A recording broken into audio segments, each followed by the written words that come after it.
L'anecdote qui a été la plus dramatique, c'est quand même de se retrouver sous prétexte déjà parce que moi j'étais schizophrène soi-disant de 2010 à 2014, et ce qui est impossible en fait d'être schizophrène pendant telle période et de ne plus l'être. Donc moi je le savais, enfin moi je l'étais pas, mais bon. Erreur diagnostique quand je suis revenu là par chez moi dans le nord, et j'ai habité le sud, et en fait je me suis retrouvé donc en HDT pendant donc une fois 3 mois. Je suis sorti, je suis revenu le soir même parce que bah, j'ai vu les copains et voilà. Mais donc la famille n'a pas aimé ça, enfin la famille, courte famille, hein. Mais du coup je suis retourné donc 3 mois plus un mois, ce qui fait 4 mois de HDT où finalement et ben tu as bah, l'unité de l'époque, hein, 2010, hein, ça ne rajeunit pas, ça me rajeunit pas surtout. Et bon, ben voilà, hein, comme dans un autre témoignage, enfin moi les hurlements, notamment d'une fille de 16 ans, j'avais le droit à la guitare et au final, ben on chie devant toi hein, dans le couloir. Faut savoir que donc, ben, tu dois quitter la chambre dès 8 heures du matin pour y retourner à 20 heures le soir. T'es un homme coincé entre quatre murs, quoi, en fait, avec tout le côté, ouais, les hurlements. Tu as, comment dire, euh, une ambiance vraiment, enfin, on n'est pas si loin du film avec Jack Nicholson qui me paraissait, avant même de connaître la psychiatrie, qui me paraissait dramatique. Bon, bah finalement, l'horreur, là, je l'avais en vrai, quoi, l'horreur. C'est et en plus, dans cette forme d'hospitalisation, t'as même pas le droit à, comment dire, à aller à la cafétéria, ou alors, en plus, vu le manque de personnel, normalement, tu peux y aller, mais à condition d'avoir c'est déjà vrai, mais sur les 3 4 mois, quoi, ben 3 4 fois. Donc une raison d'une fois par mois pour dire de prendre l'air. Si t'as bien une petite cour, parce que tu peux fumer ta cigarette, mais c'est assez glauque, hein. Et puis c'est toi, bon, tu te sens, enfin, le pire, c'est que donc il y a des gens qui sont en prison, donc qui ont été condamnés pour les choses qu'ils ont faites. Je pense que s'ils sont en prison, c'est qu'ils ont fait quelque chose de mal quand même, ces messieurs, et qui te disent, dis-moi, je retourne en prison parce que là, dur. Donc toi qui finalement n'as rien fait d'autre que d'avoir, moi c'est parce que j'ai commencé à avoir des attaques de panique et que ça, j'ai tout perdu quoi. Mais et donc là tu te dis mais attends, lui a peut-être fait des choses mauvaises, t'en sais rien. Et puis vu la gueule du Lascar, tu te dis mais quand même. Et tu te retrouves finalement moins bien loti que quelqu'un qui a été condamné. Donc bon bah voilà, hein, l'anecdote elle est là par exemple. Donc, voilà, celle-là elle est assez marquante et assez voilà, donc c'est possible ça. Ça c'est possible malheureusement. Et très dur à s'en relever. Ouais. Voilà, même pour se sortir d'un faux diagnostic, tout un parcours. Tout un parcours pour y arriver. Mais le mal est fait et il aura fallu beaucoup de temps. Oui, pratiquement autant de temps pour se sortir du diagnostic qu'autant de temps pour ouais, pour assumer les conséquences. Et puis bon, ça c'est des choses que tu peux pas oublier, mais ensuite tu dois, bah, de toute façon, il y a deux alternatives, hein. Soit tu te plains, ou soit tu penses au futur, quoi.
Bonjour ou bonsoir.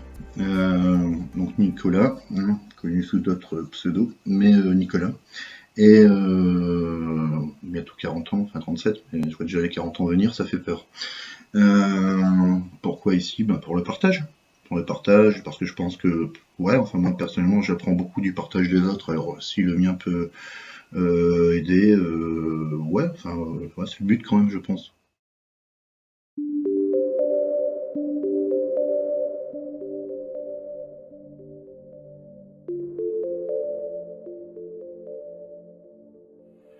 Donc, selon moi, donc tes limites, déjà, enfin, trouble personnalité limite, est-ce que je suis pas forcément d'accord avec le concept de limite. Au contraire, je trouve que c'est plutôt illimite que limite.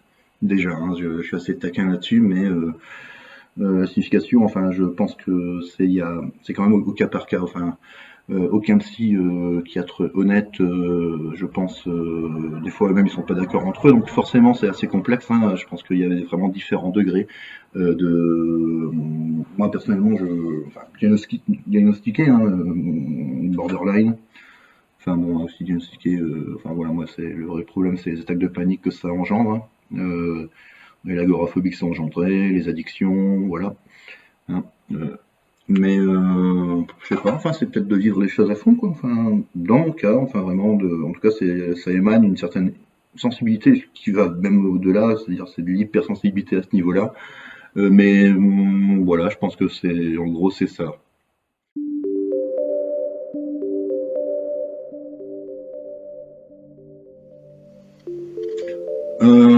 Alors selon moi, ça a commencé très tôt. Très tôt, enfin vraiment un décalage que j'avais déjà avec les jeunes de mon âge, mais ça ouais, je dirais dès le CE1 quoi. Hein. Dès le CE1, tu te retrouves en fait, voilà, enfin moi personnellement, quand j'étais à l'école primaire, je parlais avec une fois sorti de la classe, soit je pleurais voilà, soit je pleurais dans ma chambre parce que c'est quand même la guerre, hein, les cours de récré, et que moi je suis pas forcément clair comme ça, mais je suis pas je déteste la violence. La seule fois où ce que dans ma vie j'ai dû être violent envers quelqu'un, c'est quand même parce que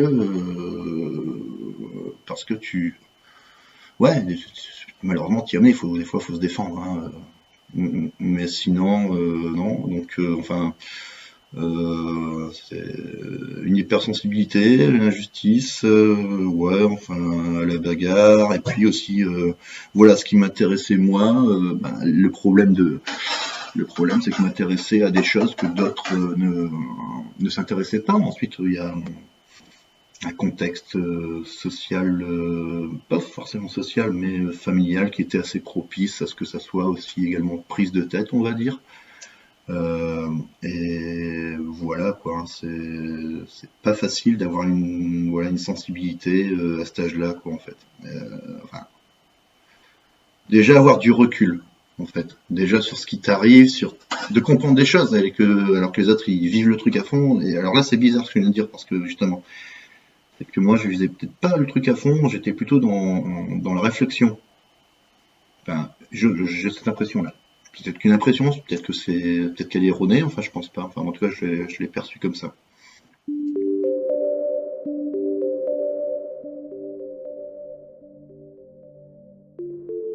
Comment vit-on avec ce trouble? Très bonne question, parce que comment vivre avec ce trouble? Euh, Si j'avais la notice, je la donnerais à tout le monde, mais comme c'est du cas par cas, je pense, donc j'ai ma notice à moi. Maintenant, ensuite, enfin en tout cas, moi je pense qu'il faut pas. C'est dur d'être jugé. Si on te met dans une case, euh, enfin t'as pas envie d'être dans une case. Enfin moi personnellement, j'ai quand même l'esprit assez contestataire.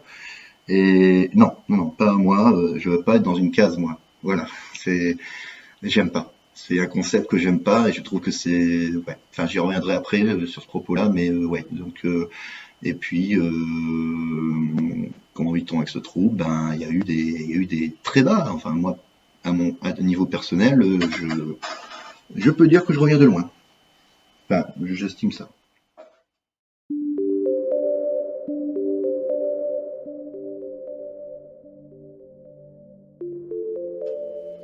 Ben, si ces personnes-là enfin, là c'est l'entourage, hein, ça peut être les amis, c'est notamment la famille dans la plupart des cas, mais comme ça peut être des personnes en tout cas des personnes bienveillantes, hein, je pense. Hein, il faut que enfin, et du coup c'est compliqué, hein, mais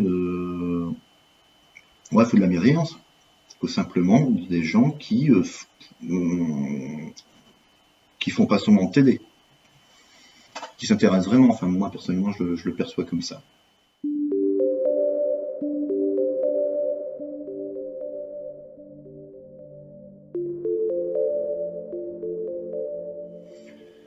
Guérir du trouble. Comment guérir du trouble? Alors, guérir du trouble, pour moi, guérir, ça voudrait dire que tu es malade. Je me sens pas malade, parce que le terme est assez dangereux, en fait, hein, par rapport au regard de l'autre. C'est-à-dire, si tu dis que l'autre, il est malade, en plus, là, voilà, enfin, ça fait peur. Non, mais je peux comprendre l'autre, que ça fasse peur. Alors moi, je dirais pas malade, déjà. Je déteste ça. On va parler plutôt d'un handicap. Il y a par exemple une artiste qui parle elle s'est pris une balle dans le moral, on va dire. Bon voilà, comme on peut se prendre voilà, une balle dans la jambe, on va dire, ben voilà. On va dire que c'est ça. Donc c'est un handicap d'une durée qui selon les cas est limitée ou illimitée. Enfin, personnellement, là par exemple, moi qui ai 37 ans, bon, apparemment, selon les personnes, il y a des troubles qui même baissent de façon assez voilà, vers 40, 50 ans, de ce que je vois. Bon, est-ce que moi, là, à 37 ans, est-ce que je serais pas dans cette voie-là? Tant mieux pour moi déjà. Mais bon, voilà, faut pas parler de gens comme s'ils étaient malades. Enfin, vraiment, le côté case est assez dur à vivre, même pas que forcément que pour la personne concernée. Même pour l'autre, enfin, je sais pas, ça manque finalement d'humanisme.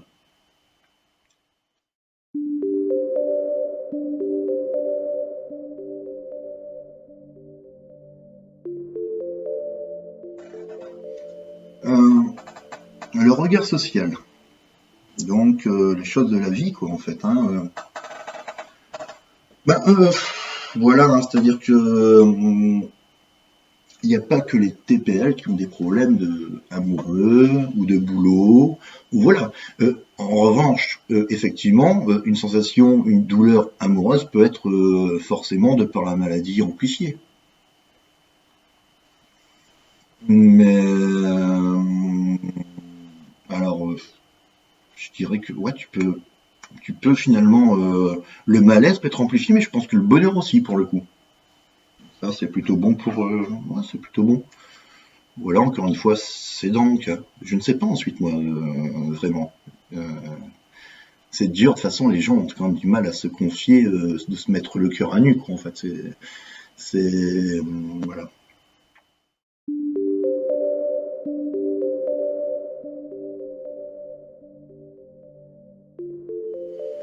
Oui, enfin, oui, faut en parler, enfin, sinon, personnellement, je vois pas ce que je ferais face à la caméra.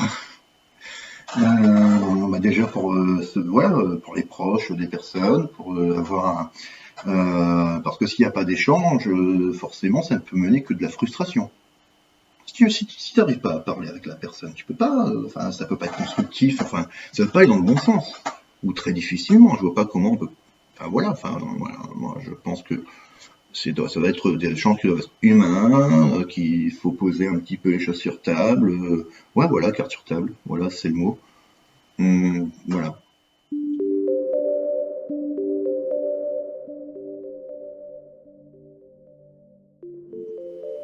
Donc l'enseignement que ça peut apporter à travers le monde, putain, mais en plus vu l'époque.